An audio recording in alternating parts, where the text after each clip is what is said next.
আসসালামু আলাইকুম রহমতুল্লাহ। আশা করি আল্লাহ পাকের হাবিব হুজুর পাক সাল্লাল্লাহু আলাইহি ওয়াসাল্লামের অশেষ রহমত ও বরকতে আপনারা সকলে ভালো আছেন, সুস্থ আছেন। আলহামদুলিল্লাহ, আমি অনেক ভালো আছি, সুস্থ আছি। আমি ধারাবাহিক আমলগুলো দিয়ে যাচ্ছি, প্রকাশ করছি শক্তিগুলো। আমি কবর শক্তি চালান বিদ্যা লেভেল 1, 2, 3 দিয়েছি। যে কোনো মানুষকে বাধ্যকরণ, বশীকরণ, কবরে নিয়ে চলে যাওয়া এবং কবর শক্তি বিদ্যা চালান করে তাকে হত্যা করে দেওয়া, শত্রুকে, জালেমকে, মুনাফেক, বেঈমান, আল্লাহ রাসূলের দুশমনকে। এরপর হচ্ছে আমি অগ্নিশক্তি বিদ্যা চালান করেছি। যে কোনো জায়গায় আগুন লাগিয়ে দিতে পারবেন, যে কোনো জায়গায় আপনি অগ্নিশক্তি বিদ্যা চালান করে সব কিছু পুরো ছাই করে দিতে পারবেন 3 দিন, 11 দিন, 7 দিন, 21 দিনের মধ্যে, আলহামদুলিল্লাহ। সেখানে বিস্তারিত বলা রয়েছে। এরপর হচ্ছে বজ্র শক্তি বিদ্যা চালান লেভেল 1 আমি প্রকাশ করেছি আজকে। এর আগে দুটি ভিডিওতে রহস্যময় আয়না নিয়ে লেভেল 1, 2 প্রকাশ করেছি, আজকে লেভেল 3। অনেকে আমাকে ফোন করে বলেন যে হুজুর, এই বিদ্যাগুলোকে আমাদের কাছে দেওয়া যাবে? দেখেন ভাই, যেগুলো প্রকাশ করতেছি এগুলো দেওয়ার জন্যই প্রকাশ করতেছি। বিদ্যাগুলো একসময় আমি দিয়ে দেবো ইনশাল্লাহ সবাইকে। যেমন সালাতুল আজরাইল লেভেল 1 আমি প্রকাশ করেছি। তো আল্লাহ রাব্বুল আলামিনের মাহবুব প্রিয় বান্দা যদি আমানতদার এমন কোনো মানুষ পাই জীবনে, ইনশাল্লাহ আমি দিয়ে দেব। আমার ফ্যামিলিতে খুঁজতেছি, আমার পরিবারে, ইনশাল্লাহ। এরপরে যদি বাহিরের কাউকে শেখানো যায় শিখাই দেবো ইনশাআল্লাহ।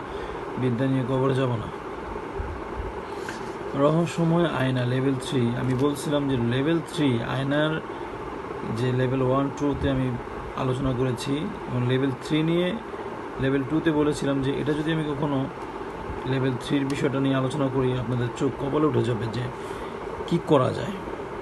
লেভেল 2 দিয়ে বা লেভেল 1 দিয়ে আপনি আকর্ষণ দিতে পারবেন, লেভেল 2 দিয়ে আপনি বশীকরণ করতে পারবেন। লেভেল 3 আকর্ষণ করছেন, কাজ হয় নাই, মানে আকর্ষণ করার পরে সে আপনার প্রতি আকর্ষণ হয়েছে কিন্তু আপনার কাছে আসে নাই। এবার বশীকরণ করছেন লেভেল 2 দিয়ে। লেভেল 2 দিয়ে বশীকরণ করার পরে সে আপনার কাছে আসছে কিন্তু আপনার তেমনভাবে আপনার বশীভূত হয় নাই। এরপর বাধ্যকরণ করে দেবেন। বাধ্যকরণ, হ্যাঁ, বাধ্যকরণ করবেন। এটা করলে কী হবে আমি তো বলি। বাধ্যকরণ করলে একটা মানুষকে, সে মানুষটা তার নিজের মধ্যে থাকবে না। সে মানুষটা তার অস্তিত্বকে বিলীন করে দিবে যে তাকে বাধ্যকরণ করছে তার জন্য। বাধ্যকরণ এমন একটা বিদ্যা, বাধ্যকরণ লেভেলটা এমন একটা লেভেল, যে লেভেল যদি কারোর উপরে চালান করা হয়, সে মানুষটার জীবনটা একটা মানে নষ্ট হয়ে যায়। সে মানুষটার জীবনটা একটা অভিশাপ হয়ে যায়। বাধ্যকরণ এমন এক জিনিস যে তাকে তার নিজের মনের বিরুদ্ধে তাকে চালান দিয়ে দেওয়া, এবং তার মন তার বিরুদ্ধে গিয়ে আপনার কথা বলবে। আয়না শক্তি রহস্যময় আয়নার 3 লেভেলে যেটা হবে সেটা হচ্ছে আয়নাতে তার চেহারা দেখতে যাবে, মাথার চুল আঁচড়াতে যাবে, চেহারা দেখতে যাবে, সে আয়নার মধ্যে আপনাকেই দেখবে। আয়না শক্তি বিদ্যাটা এতটা খতরনাক বিদ্যা যে একটা মানুষ পানিতে গোসল করতে গেছে, পানি পরিষ্কার থাকলে সে পানির মধ্যে নিজের চেহারা দেখা যায়। আয়না শক্তি বিদ্যা লেভেল 3 চালান দিলে, বাধ্যকরণ করলে, সেই পানির মধ্যে আপনাকেই দেখবে।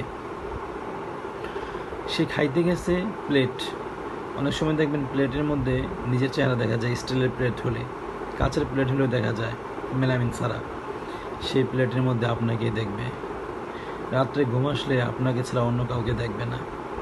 পানি খেতে যাবে, আপনাকে দেখবে। অর্থাৎ ওর পুরো পৃথিবী জুড়ে আপনিই থাকবেন, যেখানে আপনি তাকাবেন সেদিকে আপনাকে দেখবে। অর্থাৎ একটা মানুষকে এরকম করে দেওয়া হলে সেই মানুষটা আপনাকে ছাড়া থাকতে পারবে? সেই মানুষটা আপনাকে ছাড়া কিছু বুঝবে? সেই মানুষটা আপনার প্রেমে না পড়ে পারবে?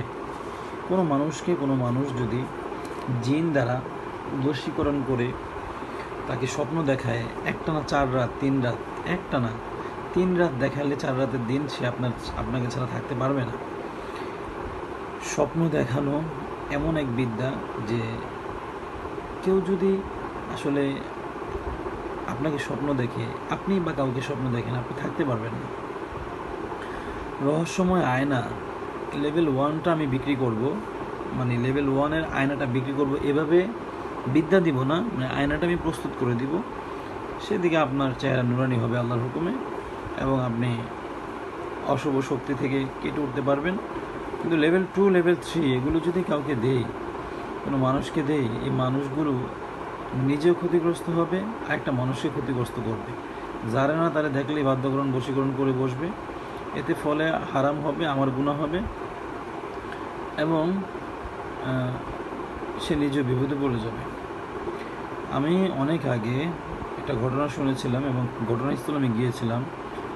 একজন তান্ত্রিক, তিনি একটা মানুষকে নজরবন্দি, এটাকে বলা হয় নজরবন্দি বাধ্যকরণ, মনে রাখবেন, নজরবন্দি বাধ্যকরণ। আগে বলা দরকার ছিল, নজরবন্দি বাধ্যকরণ এটার নাম। তো নজরবন্দি বাধ্যকরণ এটা তান্ত্রিক একজনকে করছিল কুফরি মতভেদ দিয়ে, এটা তো আল্লাহর কোরআন দিয়ে। সাধনা থাকলে আপনি পারবেন, লেভেল 1, লেভেল 2, লেভেল 3 সাধনা থাকলে আপনি পারবেন ইনশাআল্লাহ। এই যেটা করার পরে ওই মেয়েটা 24 ঘন্টা তাকে ঘুমাসলে তাকে স্বপ্ন দেখতো, খাইতে গেলে আরে বলছে সে ভাত খাইতেছে, ভাতের মধ্যে তারে দেয়। বুঝতে পারলেন বিষয়টা কোন দিকে মারাত্মকভাবে আহত হয়েছে, মর্মাহত হয়েছে। এরপরে সে মেয়েটা টিকতে না পারে, সহ্য করতে না পেরে আত্মহত্যা করছে, গলায় ফাঁসি দিয়ে মারা গেছে। আমার কাছে সে লাশের ছবি পাঠাইছিল। বাধ্যকরণ এতটা খারাপ, কথা বুঝতে পারছেন? আল্লাহর কোরআন যদি করেন, এখন খারাপ কাজ কি আল্লাহর কোরআন করা যায় না? করা যায় না, আল্লাহর কোরআন খারাপ কাজ করা যায় না, কিন্তু এগুলো হালালের বিষয়। অনেক স্ত্রী আছে উল্টাপাল্টা করে, সেক্ষেত্রে বাধ্যকরণ এটা করলে স্বামী স্ত্রী বসে হয়ে যায়। তো যাই হোক, আমার জন্য সবাই দোয়া করবেন, আপনাদের জন্য দোয়া ভালোবাসা রইল। তো নজরবন্দি বাধ্যকরণ, একে তো নজরবন্দি, দ্বিতীয়ত বাধ্যকরণ। বুঝতে পারছেন? বোঝেন না বিষয়, দুইটা বিষয় কাজ করতেছে। বাধ্যকরণ এক জিনিস, এটা করলে হয়ে যায়।